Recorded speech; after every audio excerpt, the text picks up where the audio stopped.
Hola, buen día a todos. Yo soy la doctora López Mendia, médica de planta y coordinadora de consultorio de esclerodermia, y junto a la doctora Tamara Arias, que es la jefa de residentes, vamos a leer las guías que fueron publicadas el año pasado sobre el tratamiento de enfermedad pulmonar intersticial en esclerodermia.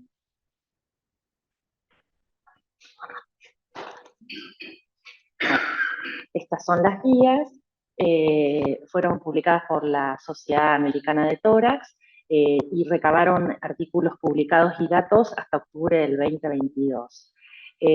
Antes de arrancar con la lectura, a mí me gustaría hacer como un repaso, una muestra de cómo estamos trabajando en el consultorio de esclerodermia.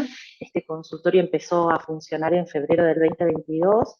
Trabajamos en equipo con la doctora Milena Pertús, que actualmente está en Colombia, y Tamara, que hoy es la jefa de residentes, con el objetivo de generar una base de datos prospectiva que nos permita ver la evolución de los pacientes y también mejorar la atención de los pacientes para que tengan un seguimiento más preciso. Para eso desarrollamos una base de datos en una plataforma donde recabamos los datos demográficos, los antecedentes, datos de la consulta, realizamos cuestionarios como el HAQ y el UCLA, que evalúa la sintomatología gastrointestinal.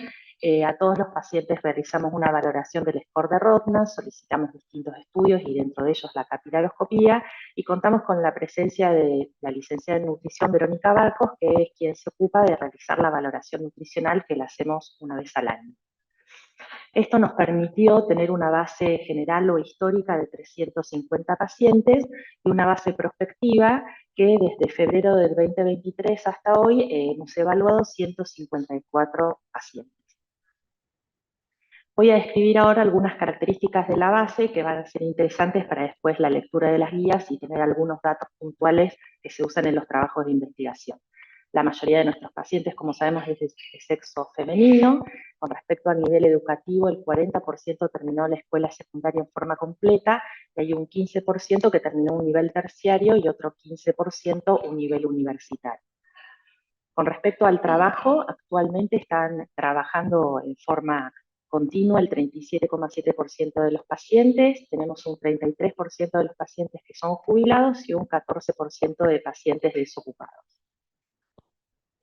Con respecto al lugar de residencia, los pacientes que consultan en nuestro hospital, lo que vimos es que casi el 60% de los pacientes viven en provincia y un 37% viven en capital, y tenemos algunos pacientes que vienen del resto de las provincias. Con respecto a la cobertura médica, 75% de los pacientes cuentan con una cobertura médica, la mitad de ellos tienen una obra social o una obra social de sindicatos, y el 46% restante forman parte o tienen PAN. Y ahora algunas características más clínicas. En concordancia con otras cohortes, el 56% de nuestros pacientes tienen una variante de esclerodermia limitada y un 29, casi 30% tienen una variante difusa. Pedimos capilaroscopías en casi todos los pacientes. En este caso se pudo realizar en 110 pacientes. Lo que vemos es que más del 80% tiene un patrón esclerodérmico, y de ellos casi el 40% tiene un patrón activo, mientras que aproximadamente el 25% tiene temprano y tardío. Con respecto al primer síntoma no reinó que refirieron los pacientes en la primera consulta, el compromiso cutáneo es el síntoma más frecuente, casi el 70%. En segundo lugar, los síntomas gastrointestinales, casi el 36% de los pacientes refiere algún síntoma o compromiso, porque esto puede haber sido derivado por algún especialista que en algún estudio detectó compromiso del órgano y lo sospecha de esclerodermia y lo manda para evaluar con nosotros. Y lo mismo con compromiso o síntoma respiratorio, 30% de los pacientes referían tener compromiso del sistema respiratorio, al menos en estudio, como primer síntoma. Si tomamos en cuenta todas las manifestaciones clínicas de aquellos pacientes que ya tenían el diagnóstico establecido y no el primer síntoma, en concordancias con otros cohortes publicadas, el 65% de nuestros pacientes tienen compromiso pulmonar. El 93% tiene compromiso cutáneo y compromiso vascular. Esto incluye úlceras digitales o hipertensión pulmonar, el 76% de los pacientes. Con respecto a los hallazgos de las tomografías de tórax realizadas, casi el 50% tiene un patrón de NSIP, en un 7% encontramos un patrón de UIP y un dato también interesante es que el 33% tenían una tomografía normal.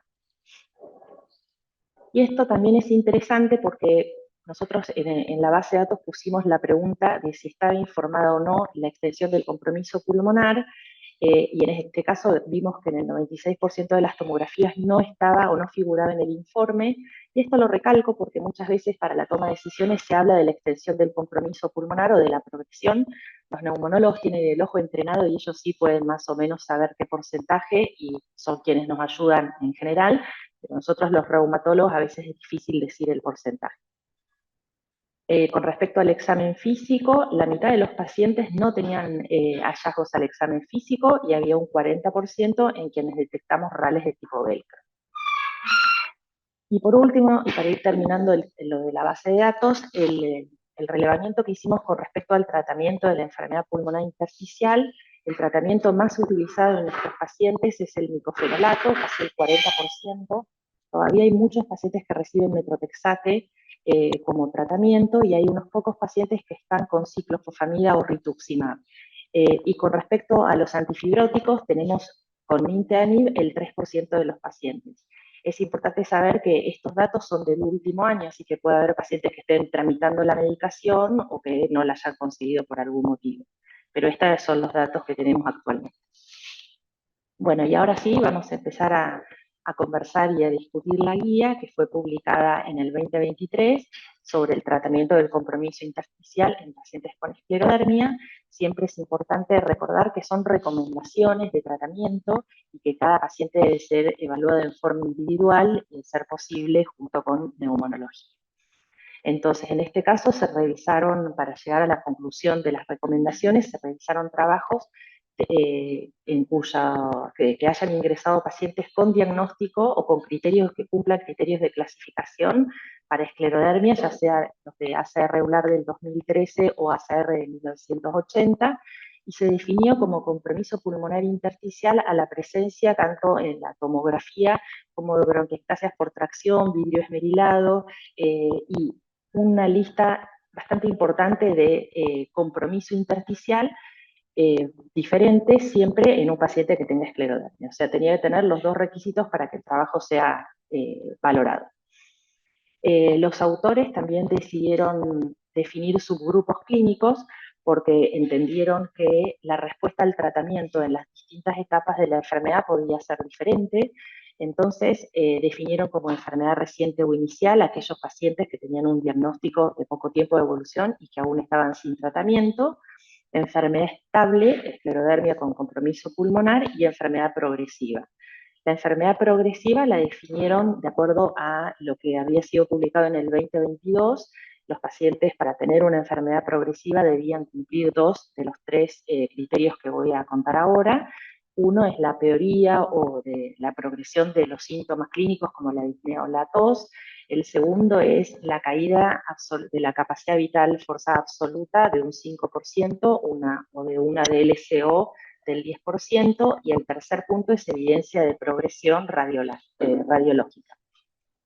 Y se consideró enfermedad estable aquel paciente que no cumplía ni el primero ni el último de estos subgrupos clínicos. Entonces, se evaluaron 6 terapias individuales y 2 terapias combinadas.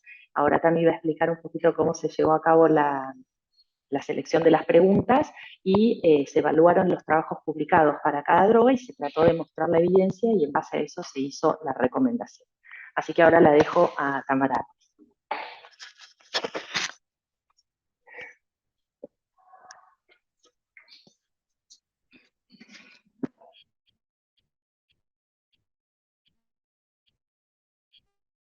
El comité que desarrolló estas guías, 7 neumonólogos especialistas en enfermedad pulmonar intersticial, 7 reumatólogos especialistas en esclerodermia, un neumonólogo general, un neumorreumatólogo especialista en enfermedades pulmonares intersticiales asociadas a enfermedades autoinmunes, 2 pacientes con EPI asociada a esclerodermia y 5 expertos en metodología de la investigación.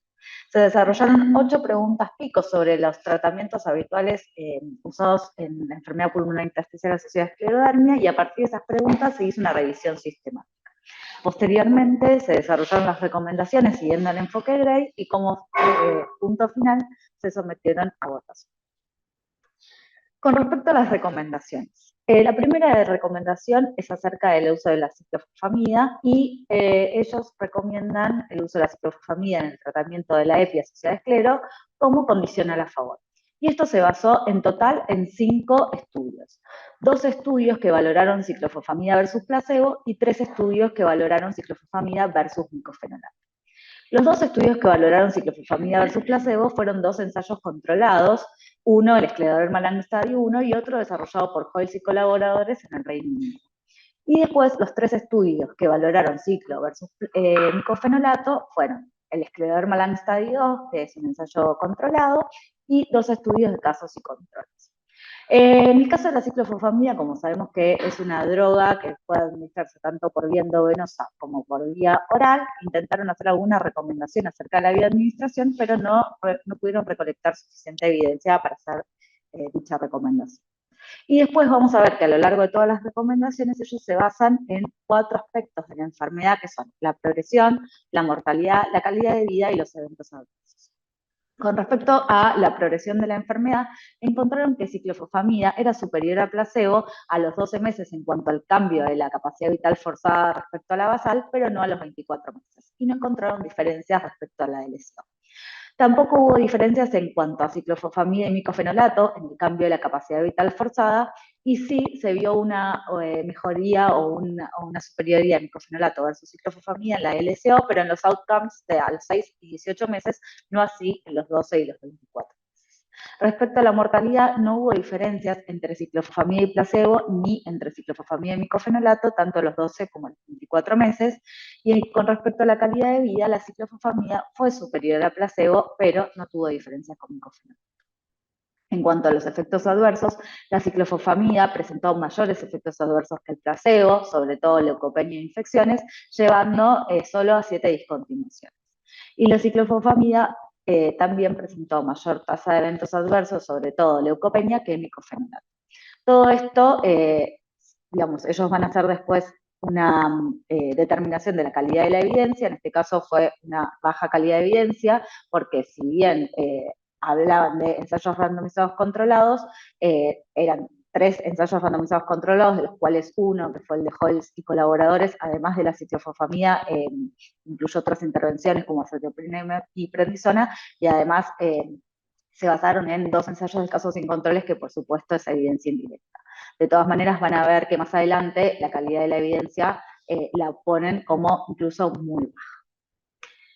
Bueno, respecto al micofenolato, el uso de micofenolato en el tratamiento de la PID, ellos lo consideraron como fuerte a favor de la recomendación, y esto se basó en 7 estudios, 2 estudios que valoraron micofenolato versus placebo y 5 estudios que valoraron micofenolato versus ciclofosfamida. Hubo dentro de estos 7 estudios 2 ensayos randomizados controlados y el resto fue evidencia indirecta, es decir, hubo 3 post-hoc de ensayos randomizados controlados y 2 estudios observacionales.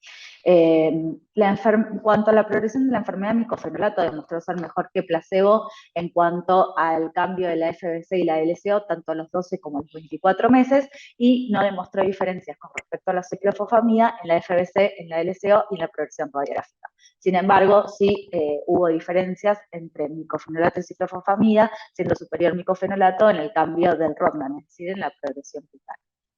Con respecto a la mortalidad, el micofenolato no demostró diferencias respecto a placebo y tampoco respecto a ciclofosfamida, por lo menos hasta los 24 meses. Y en cuanto a la calidad de vida, el micofenolato fue superior a placebo, pero no tuvo diferencias con ciclofosfamida. En cuanto a los eventos adversos, el micofenolato tuvo más eventos adversos que el placebo, sobre todo anemia, pero no tuvo mayor tasa de descontinuaciones, y tuvo menos eventos adversos que la ciclofosfamida, sobre todo leucopenia y discontinuaciones.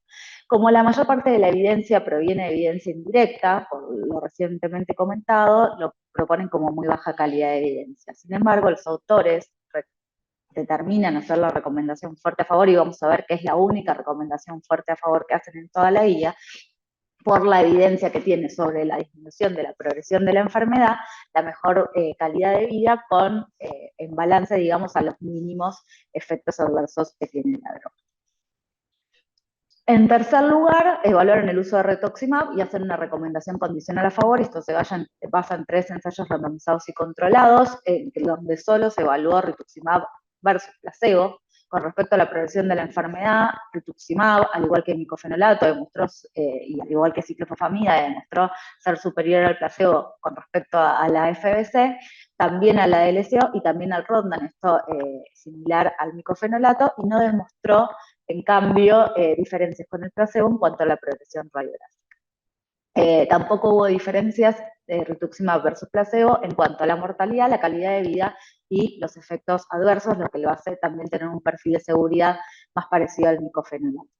La calidad de evidencia también fue muy baja porque, a pesar de que fueron 3 ensayos randomizados controlados, incluyeron a una cantidad de sujetos bastante baja. Con respecto al tocilizumab, la recomendación fue condicional a favor. Esto se basó en 2 ensayos randomizados controlados y sus respectivas extensiones a largo plazo. Un estudio fue el Fascinate, que fue un estudio de fase 2, y el otro, el Focus, que fue un estudio de fase 3. Y posteriormente también se evaluó un post-hoc del Focus.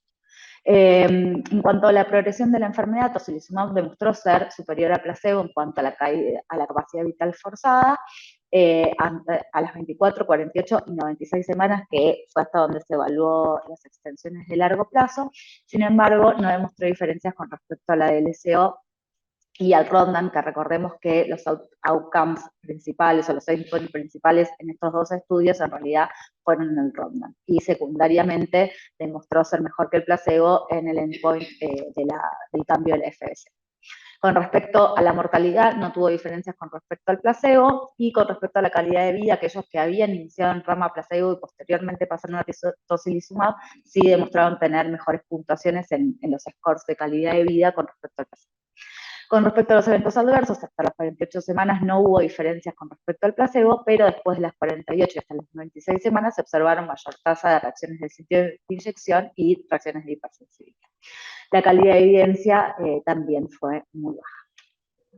Con respecto al Nintedanib, acá, digamos, hay un cambio porque la primera parte, las primeras 4 recomendaciones, se hablaba solo de tratamientos inmunosupresores. A partir de ahora, el resto de las recomendaciones se van a hablar de tratamientos antifibróticos solos o combinados con inmunosupresores. Entonces empezamos con el Nintedanib y la recomendación de esta guía es condicional a favor, y esto se basó en un solo ensayo randomizado controlado que fue el Censis y 2 post-hoc de este mismo ensayo. En cuanto a la progresión de la enfermedad, el Nintedanib sabemos que fue superior a placebo en cuanto a la reducción de la caída de la FBC y no demostró diferencias con respecto al placebo en cuanto a la progresión del Rodnan modificado. Evaluando la mortalidad como outcome aislado, no demostró diferencias con placebo, pero cuando se evaluó la mortalidad en outcomes compuestos, donde incluyeron el FBC y la LSO, fue mejor el Nintedanib que el placebo. En cuanto a la calidad de vida, no tuvo puntuaciones diferentes respecto al placebo, y sí tuvo mayores eventos adversos gastrointestinales, sobre todo de índole gastrointestinal, como por ejemplo náuseas y vómitos, diarrea y carditis. La calidad de la evidencia fue muy baja porque se basó solamente en un ensayo randomizado controlado. En cuanto al Nintedanib micofenolato, a partir de ahora terapia combinada, en el tratamiento de la EPID asociada a escleral, la recomendación fue condicional a favor, y esto incluyó un ensayo randomizado controlado, un open label y un post-hoc del Censis. En cuanto a la progresión de la enfermedad, la terapia combinada fue superior a placebo en cuanto al cambio de la FBC, pero no tuvo diferencias versus el micofenolato en monoterapia o el Nintedanib en monoterapia con respecto a la disminución de la FBC.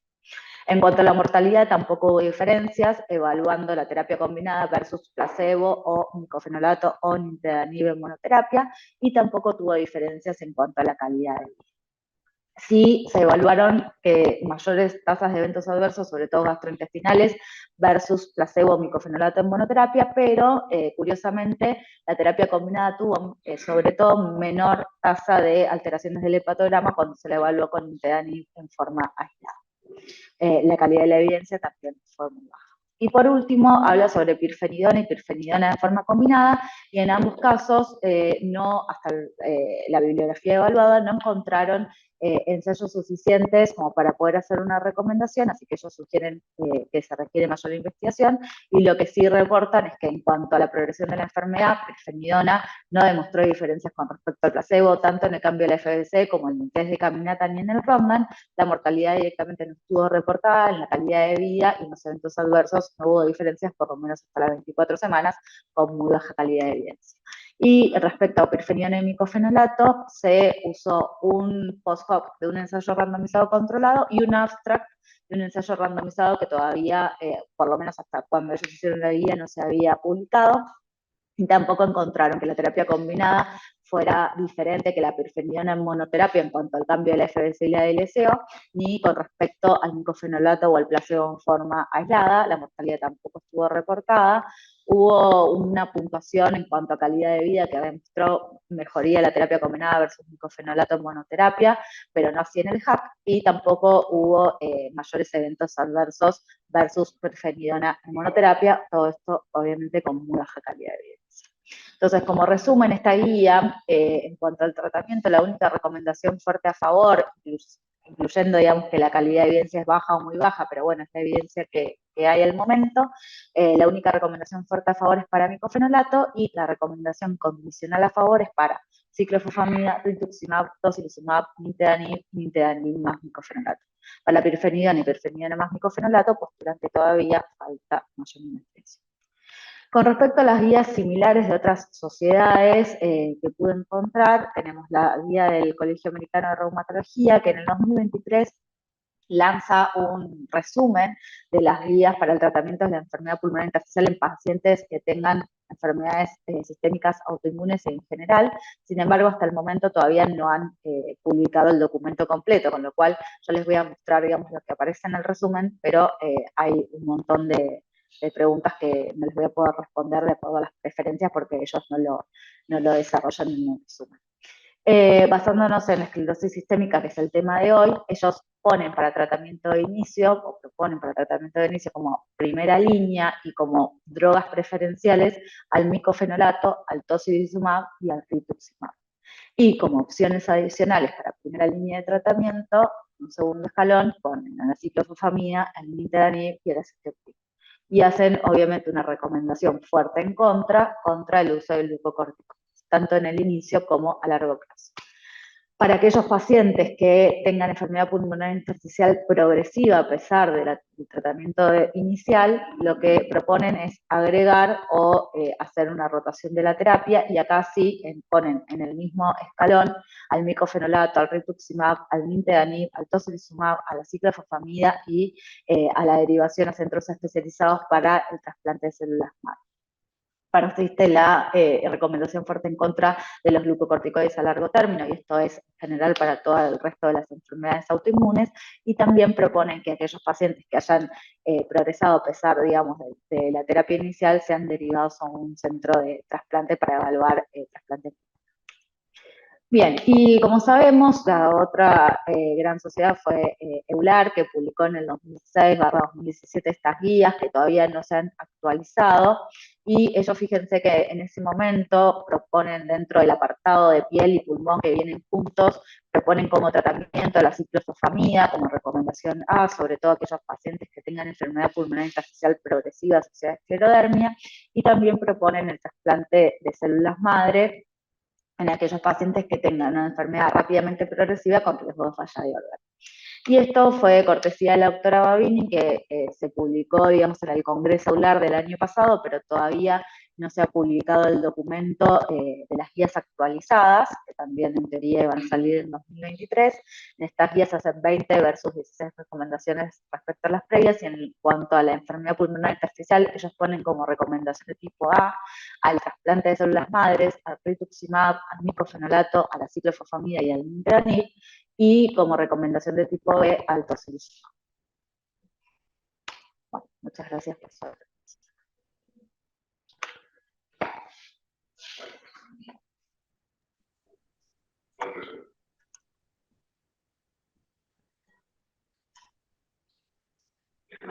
No sé si alguien... Bueno, si hay alguna pregunta o algún comentario sobre las guías, la pueden dejar por el chat y se van a ir respondiendo.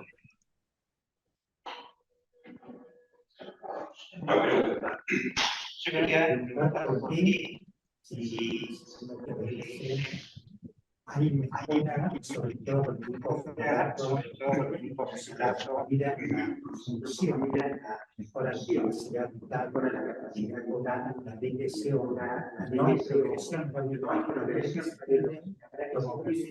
tomografías. Y tiene 70 veces más cantidad de radiación que una placa. Tratamiento no, define que es la progresión.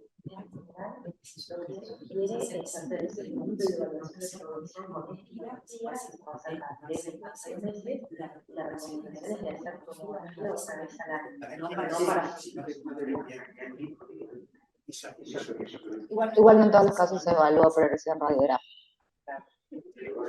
Sí, micofenolato y en rituximab, sí. Igualmente micofenolato sí demostró mejoría en la progresión radiográfica, rituximab no, y ciclofosfamida no se evaluó. Y en el resto. Pero bueno. ¿Por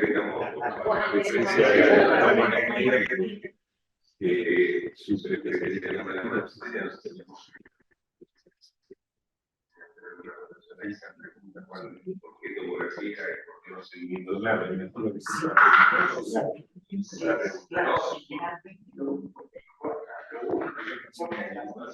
qué el paciente individual lo tomografiamos? Más allá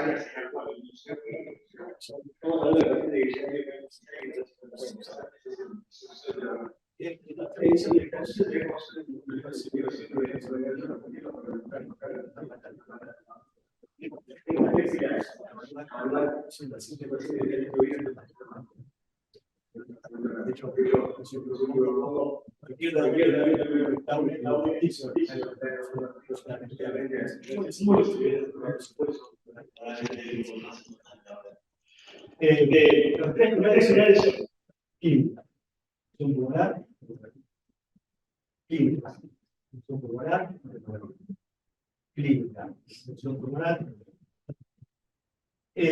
La clínica es subjetiva y además de ser subjetiva puede estar influenciada por los factores, bueno, el PROA, el desarrollo de hipertensión pulmonar y problemas pulmonar, el desarrollo de debilidad muscular y debilidad muscular y el pulmonar por el. Pero no deja de ser un valor importante porque cuando llega más se paciente no se preocupe. El otro pilar es la función pulmonar.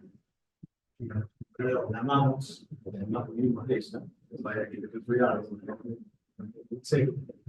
Y el intersticio, los dos valores que más usamos son la capacidad de reforzado y la capacidad de inclusión de dióxido de carbono y la eliminación. La capacidad de reforzada tiene la gran ventaja que es barata porque forma parte de la econometría, la división es la equilibrio especial, que está en el camino, la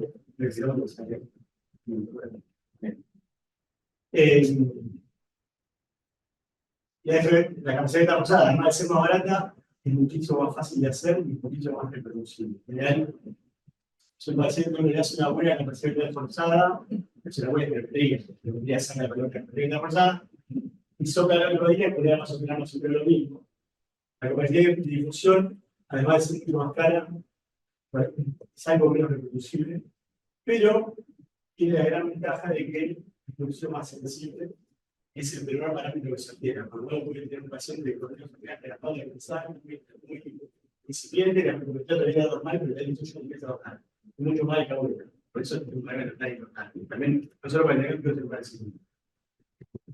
Y por último, clínica muscular, tomografía. La tomografía es el parámetro más importante de todo. Por dos motivos. Primero, porque de las tres herramientas que nombramos, es la única, primero que dice si tiene o no tiene hipertensión.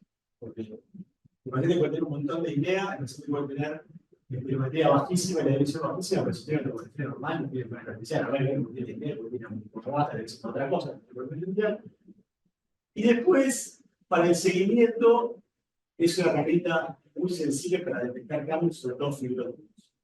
No puedo decir, che, pero para más sensible que la función pulmonar, no necesariamente, a veces sí, a veces no, ponele que igual.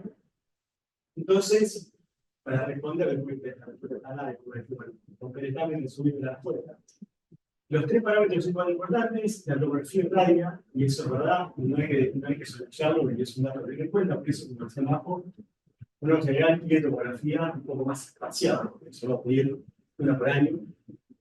Y si después el paciente viene bien, siempre puede ser la mayoría de mujeres, si la paciente viene bien, y viene con la función pulmonar estable, topografía es estable, después sí solo la función pulmonar, pero va a seguir radiando eternamente al mismo botón.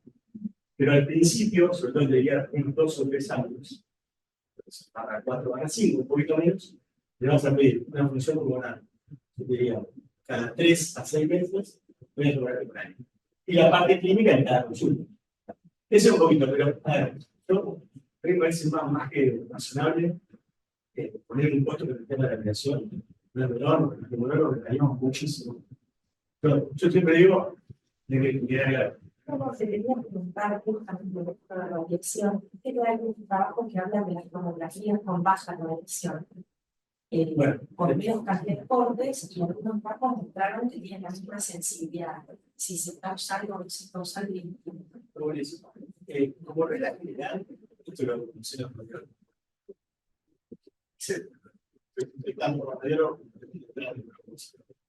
La radiación que se utiliza en la tomografía computada en el mundo ha bajado sustancialmente en los últimos 30 años. Pero ha bajado un 80%. O sea, claro, antes decían que era la planta de Brasil, había la planta radiaban. Bueno, ha bajado muchísimo la radiación.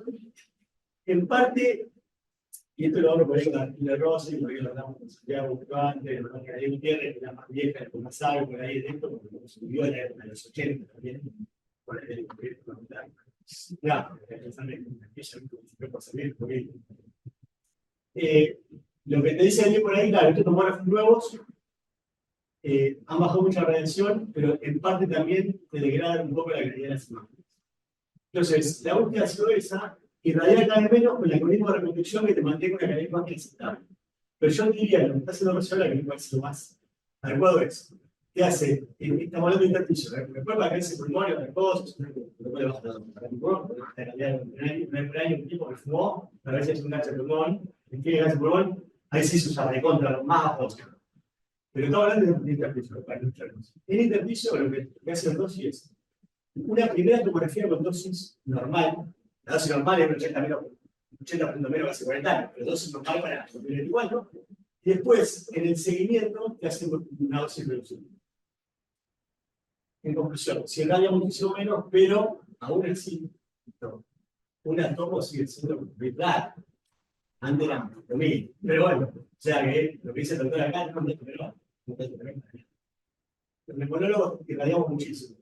Pero usted también. Pero yo creo que hay que estar haciendo. También hay, para cerrar, hay dos cosas que tener en cuenta. Esta paciente tiene una enfermedad grave y se va a reunir muchas veces. Por lo cual, no ya está tan preocupado por la radiación.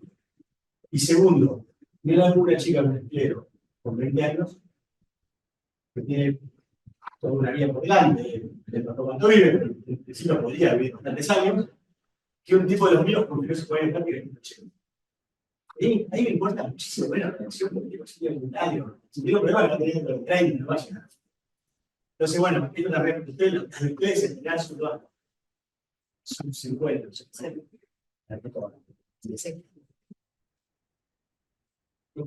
Yo también tengo una cuestión, pero más que nada con el tema del tratamiento. Bueno, Juan, lo conocen todos, pero él es uno de los autores de PIMAR, la primera publicación de PIMAR, no recuerdo qué año, pero fueron el año 19, algo así. Y ahí cuando vos leías el informe de ustedes del PIMAR, veías que la gran mayoría de los pacientes tenían enfermedad social de Gauguin, 80 y largo por ciento. El PIMAR todos. El PIMAR es solo el tipo de Está bien. Pero me acuerdo que la mayoría eran artritis reumatoidea o esclerodermia o SIX, que eran así más o menos en ese orden. Y cuando veían los tratamientos de PIMAR, la mayoría de ciclofosfamida, el diclofenolato casi en ese momento no muchísimo. Ahora se está usando cada vez más el diclofenolato y aparentemente la recomendación fuerte con una evidencia baja, que ya te llama la atención. Recomendación fuerte, evidencia baja. Pero cuando uno ve la guía y lo que también ya mostraron, no hay tanta diferencia en el familia, porque la se sabe, no va a ser así, pero vos lo corregís. No hay tanta diferencia clínica entre una familia y profesional. Entonces, nosotros en nuestro contexto, que creo que es un contexto de bajos recursos, uno tiende a dar diclofenolato siempre, pero realmente me parece que hoy la familia todavía tiene un problema igual que potente con el diclofenolato, y de hecho los europeos lo ponen como una de las opciones. A diferencia de aquí, los europeos sí que normalmente los europeos se encuentran un poquito más, entonces, bueno, un poco es, la pregunta es esa, ¿qué opinas vos de esta posibilidad de usar ciclofosfamida de forma igualitaria frente al diclofenolato en nuestro medio, en nuestros pacientes? Y la otra cosita que te quería preguntar, y ahí hablan de cuando hay cambios en la FPC del 5%. No, yo tal vez estoy equivocado, pero normalmente tenía un 10% como un valor. Yo no sé si es 5%, porque la teoría que nos tiene el barrio rojo, pasa con la diferencia es 1%, 1,5% puede ser sinceramente un problema de la técnica. ¿Estás de acuerdo que sea 5% cambio de la FPC o tendríamos que seguir en la práctica mirando ese 10% de que se habló tradicionalmente? Sí, básicamente esas dos cositas de preguntar a los que sacamos. Gustavo, parece que tenemos buen acuerdo. En ambos temas, estoy plenamente de acuerdo con vos. Ciclofamida. De hecho, yo te voy a hablar con Tamara y con Marco, y yo no estoy muy de acuerdo con la presentación que hace la guía.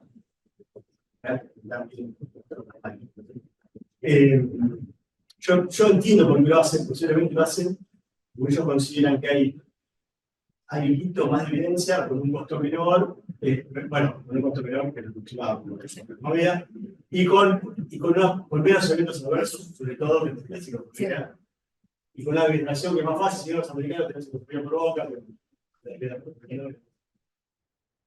yo creo que la justificación es esa, pero la realidad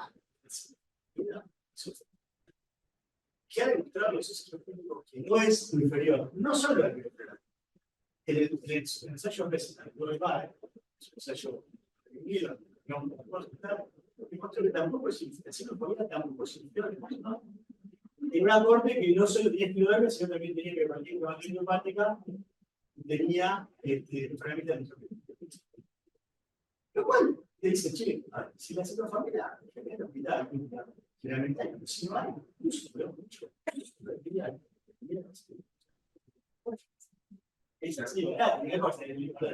Para subir poco, recuerdo, la única vez que hicimos, es, 30, pero las familias en la vida es como.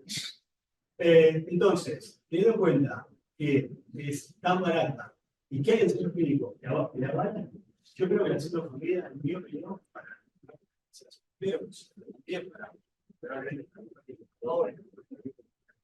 la pongo de aquí para que. Pero hoy la pongo yo porque usarlo. Después, bueno, después siempre. Pero de mal, pero mal en su momento, mal en su y Flores es una gran defensora de la ciclofamida, y después nosotros ganamos el sitio de primario, de lo que cual cruces, con el grupo de lectores, que es un también que es mucho tiempo que se lo conocen, agarramos la sitio de primario, juntamos con las que de ellos, y analizamos el efecto de la ciclofamida, y el efecto realmente muy bueno. Entonces, digamos, está publicado. Así que bueno. Y después, con respecto a los criterios nuevos del CRS que nos han dicho, yo ya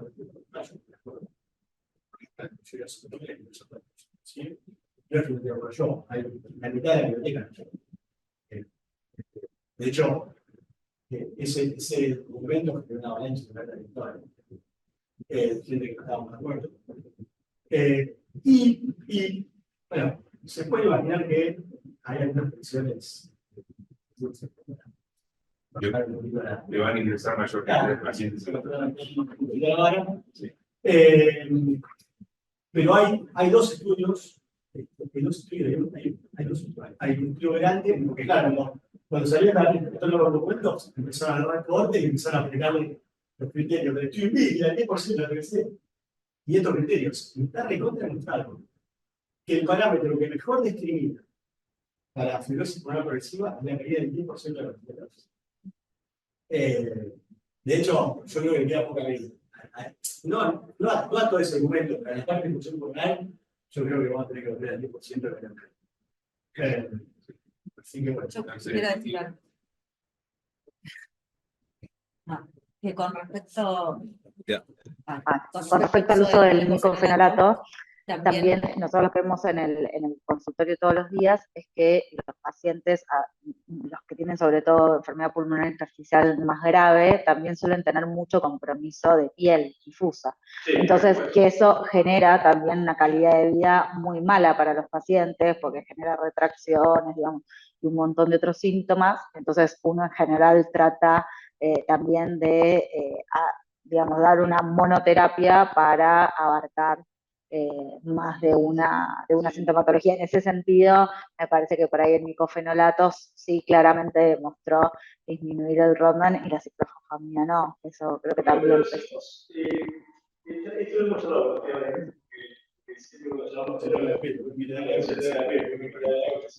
si vos te fijas, dos cosas. Si vos te fijas, el problema de Rodnan, el problema de mitad de grosso, era ciclo continuo.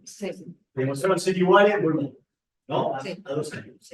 El pulmón igual. Si vos te fijas, la piel mejorada por grupos y de manera parecida. sí, hubo 3.6. 4 puntos. Y agrego que el ciclo familiar es el problema que tiene uno, que era el ciclo progresivo, ya habíamos dado un pequeño. Entonces, dicho esto, el surpega también del y por último, y esto también les pido que lo vayan a mirar, porque es interesante, sobre el que trabajo claro, lo que voy a mostrar el estudio de Science está incluido, lo tenemos casi. El estudio de Science es el estudio japonés de reducción contra placebo en esclero. Y el estudio de Science muestra que el reducción es el que mejor, es el que más mejora. Mejora 10 puntos, aparte no es cálculo. La continuación, porque la primera parte del ensayo que era 6 meses, había mejorado 6 meses. Ya era más muy vieja. Y va a estar publicado el seguimiento de año, ya con la institución, fuera como 12 puntos. A ver, ustedes saben mucho más. Nada.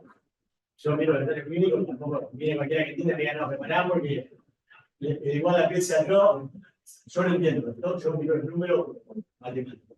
Fíjense porque el que más mejora la piel es el recurso. Sí, eso lo vemos clínicamente. Es el que más mejora la piel. Entonces, por eso yo digo, yo entiendo que no puedo mejorar la intención, si bien en el hablar, que es el documento que ahora está publicado por el comentario en el Valle de los Padres, sigue poniendo también de esa madre, los sectores, complejo, hay que hacerlo, pero sigue poniendo. Pero institucionales, para mí, hoy por hoy, si paciente, por cuestión de costos, no puedo poner primero, porque es carísimo. La velocidad que tiene, pero yo creo que el institucional, para mí, con efecto en piel, por pulmón, hoy por hoy yo, con algo que hay más dado como primera línea, paciente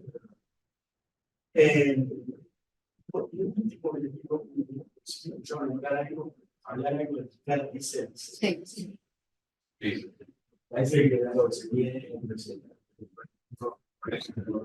Mira, yo justamente la semana pasada estoy hablando con gente de acá de oncología, a ver qué posibilidades la calidad real de hacer CAR-T.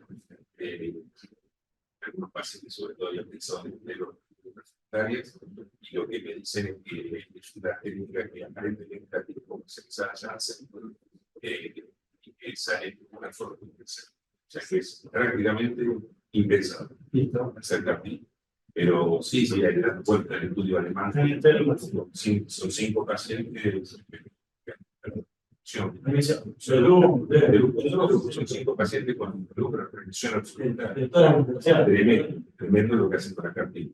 Pero te digo, pero el ITEI es, hay que hablar con Janssen, y a ver si Janssen está interesado en hacer algún tipo de protocolo acá, pero no, es muy cuando lo hagan, olvidate, estandarizado, me parece. No, yo digo, bueno, obviamente esas son las que más saben de esclerodermia, incluir pacientes sin medir la piel es muy difícil, porque la misma evolución de la enfermedad muchas veces te hace un sesgo importante en lo que es la determinación de si evolucionó bien o mal con una droga, y tampoco hay mucho dato de patología para guiarse un dato más duro. Yo la última pregunta de mi parte, acerca del problema, aprovecho que estás acá y me parece que escuchar tu experiencia, más allá de la experiencia que tenés en lectura de articulación. Paciente que está tratado de inmunosuprimido por pulmón, inmunosuprimido por pulmón, por lo que es la virtud, ciclofenolato, ciclofosfamida, y el paciente progresa y se decide en general la conducta desde el punto de vista del pulmón es adicionar o ciclar. Como uno tiende a adicionar, pero es necesario o hay que ciclar. Es uno de los hot topics de la fisiología mundial. Es la pregunta más importante y que más nos hacen. Y la realidad es que la respuesta corta es la soportación. Pero, si vos crees que yo le dé algunas recomendaciones generales, en general, sobre todo para esclero, la neurología inflamatoria, uno tiene que adicionar. Es muy difícil que yo pueda observarse con eso. Ahora, en una edad que tiene un patrón de nivel y que no tuvo ninguna respuesta, yo te he disfrutado Tutsi o Hacer, y manda el batalla más grande, vos, ¿qué le querés estar vos con ahí? Me importa poco lo que vaya siguiendo para el poder.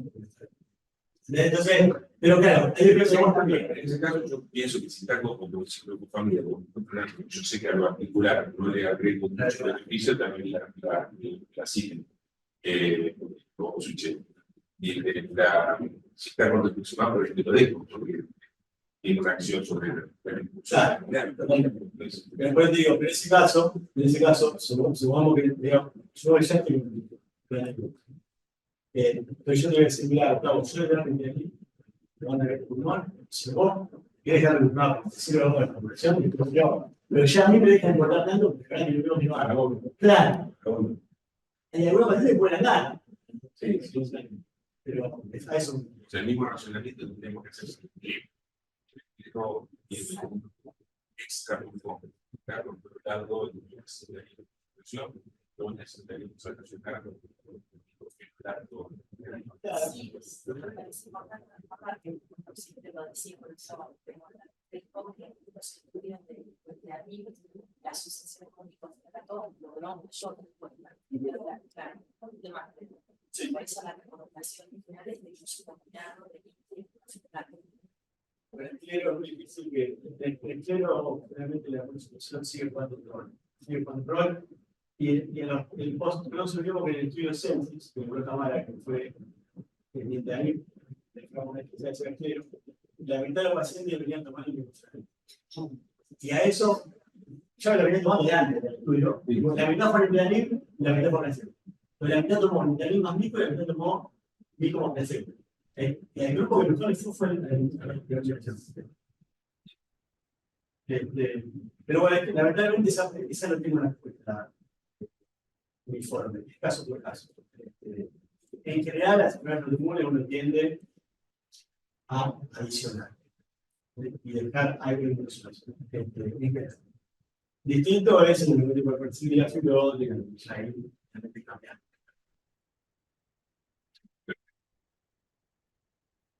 alguien quiere hacer una pregunta. Van a crear.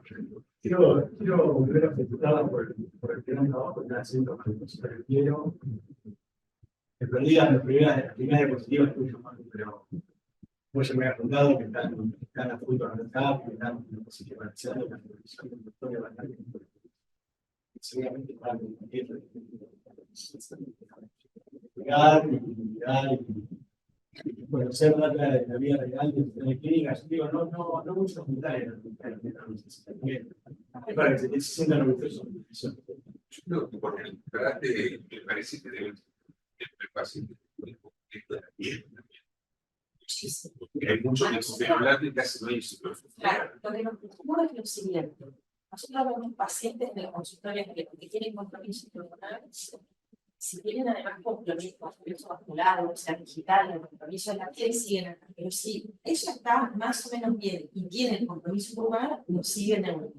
Entonces, por ahí nosotros los vemos menos y yo creo, pero eso vamos a tener que juntar las bases y confirmar ese dato, que los pacientes más graves de compromiso pulmonar lo siguen en uno, y que nosotros tenemos pacientes, por decir, con muchísimo compromiso. El perfil de tratamiento, yo te diría que tiene más pacientes que tienen mucho ronda, mucho compromiso vital, porque tienen mucho Totalmente. Sí, sin duda. Ese obseco es medio inevitable, pero se puede mejorar juntando cada vez más, pero es inevitable. Yo creo que está bueno que nos marcar mediante el trato estable, uno puede hacer un seguimiento anual como el reumatólogo, ¿no? Y la decisión la toma personal. Sí, pequeño seco que hay.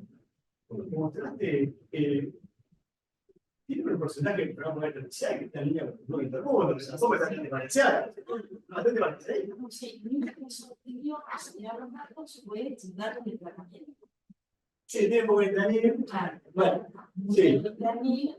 Bueno, 40% de nicofenolato, me sorprendió que todavía hay pacientes con hipertexate, pero eso es una realidad, porque PAMI, por ejemplo, no les aprueban el nicofenolato, así que mientras empieza el trámite de la medicación, le ponemos como fuente también.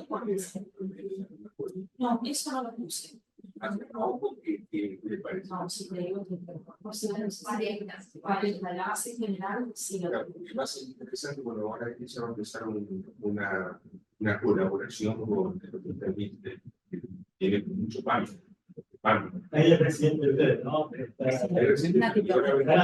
Y ahora el la UBA le recuerdo residencia. Así que van a tener presidentes y por lo que vamos a ver, por cierto, acá, desde el ministerio, hablando parte conmigo, y realmente tiene un empleo bastante importante, no tan importante como ustedes, pero va a estar bueno ver ese grupo de pacientes también que son más añosos, si se comportan igual que los pacientes que tienen 40 años. Igual nosotros tenemos que buscar 40% de pánico. Sí, en general la consulta no es la de... No, la consulta nuestra de consultorio externo, 40-42% PAMI, 30 y pico por ciento, 35% sin cobertura y el resto son coberturas. Dale, yo Sí, 40% PAMI. Sí, obvio. Quiero que entre la más, no ha bajado porque hay gente que no tiene nada. Yo desde que hago estadística tenemos siempre lo mismo, que desde hace 2 años. Tenemos 75% con cobertura social, o sea, un 25% sin cobertura social. Bien, quiero aprovechar también para preguntarles, te explico acá por la base de la cabeza. Pregunta social, ¿no? Vamos a buscarlo. ¿Qué porcentaje de enfermedad cutánea limitada y qué porcentaje de enfermedad limitada? Más o menos. 60% limitada. Mira, eso no es claro. 30. Bueno, eso está igual que lo que publicamos nosotros en su momento. Muy parecido. Espero menos 10%. También eso está muy parecido a lo que publicamos nosotros. Perfecto. ¿Anticuerpos? Bueno, anticuerpos yo iba a poner y no lo puse porque es complejo, porque un anticuerpo general, que es un centro, un anticuerpos por enfermedad, pero los porcentajes eran similares en la corte. Nosotros ahora estamos empezando a trabajar en queremos hacer un trabajo de vaccinación discordante, así que ahí lo vamos a poder responder en un futuro próximo, según la variante, qué anticuerpo y qué el paciente tiene un anticuerpo. Claro, que eso de limitar tiene un centro, pero no, la mayoría. La mayoría sí, la mayoría había 40% o 50% que tenían centrómero y 30 y pico de que tuviera su tiempo. Pasa que hay muchos limitados que por ahí no tienen ni centrómero ni TR70 y tienen un FAM moteado, que en realidad no le tenés que hacer un día esclero, que acá no tenemos. No yo ni a uno, no hay un día que No. Siempre hay un HCO. Siempre me pregunto eso, preguntarle quién hace lograr. Digan, sé que lo han hecho mucho, pero no lo están haciendo. Pero no te me den. Bueno, eso siempre lo hago en lío, que te piden. Claro, se nos una carta digital, se aprobó la posibilidad de que creo que no se presentó a nadie con luz, así que un grupo de bioquímicos estamos decididos así que no. Bien, lo datos constantes de tomografía es evaluado por el informe que ustedes, ¿no? No hay todavía una dosis realizada. No. No, no tenemos, aparte tenemos que hacerlo primero. Basado en el informe que recibimos. Nosotros miramos la tomografía, pero sí para poner el dato, lo ponemos en el informe. Igual está bastante. Sí, totalmente. Pero vos ves ahí, si vos tomás los que tienen enfermos intersticiales, tienen 47 pacientes, ¿no? Sí. Si lo tienen por dentro. La mayoría se beneficia, está bien. El otro 17 habrá que ver qué es, ¿no? Pero bueno. Sí. Debe ser Son que- estas manifestaciones por ahí una Sí, especie cosas que no terminan de quedar claro, pero bueno. Habría que ganar los jueces, sí. Sí, Pues si vamos a publicar ese grupo que a lo mejor porque hay que ver si se tiene éxito. claro, es un porcentaje alto, sí. Tengo una pregunta con el tema de la si no, acá no sale. No sé, Viste que a nosotros nos pasa a veces con la radiografía, ¿no? Te la pueden informar, la radiografía de mano, bien, si no la vemos nosotros, la verdad que vos no le confiás al informe, no le pueden decir cualquier cosa. Entonces, si uno mira la radiografía por el de verlo. ¿Te pasa lo mismo? Ustedes confían en los imagenólogos o en un imagenólogo, porque a veces uno recaba la información de los informes que vienen de afuera, pero son todos idóneos del informe. O habría que centralizar esto y decir, bueno, a ver, no sé, por La favor. mayoría de los trabajos ponen 2 radiólogos Claro. de eventos, Claro. con lo cual yo creo que ahí tampoco Yo creo que mucho de esto me parece que si vos lo haces un trabajo de ciego, ¿no? De verlo con él y otro especialista, capaz de esta clasificación que se marca. Nosotros dedicamos muchísimo tiempo a la consulta. Muchísimo eso, pero muchísimo tiempo. Yo, cuando vienen a rotar, sobre todo cuando vienen a rotar con nosotros, a veces de clínica médica, llama la atención todo el tiempo que perdemos, porque perdemos nada, no llamar cualquiera, pero por abajo, el civil, que nos manda, el lengua, pero una vez que lo abrimos, estamos un rato largo, y yo confío en los radiólogos que tienen el y un poco como les pasa a ustedes, yo te pregunto lo mismo. No es que yo sepa radiología, cualquier residente de segunda de radiología sabe muchísimo más que yo. Ahora, para que haya ejercicio, y yo te entendía, para poder después puedo comer una cosa en el pie, eso demuestra que yo no sé realmente. Yo sé que era por mal de eso. Eso es nada más, esa parecida a mí. Por eso, yo nunca solía hacer ningún radiólogo, porque el radiólogo entonces, siempre acá, lo que yo quiera decir. Yo soy de comunidad de estadística, eso sí. Sé por qué. Bueno, pero sí, confío en los radioclásicos, es mi opinión, pero Y uno se puede. yo no se me fuera, pero si sigo trabajando con nosotros porque no podés, sigue siendo un error, así que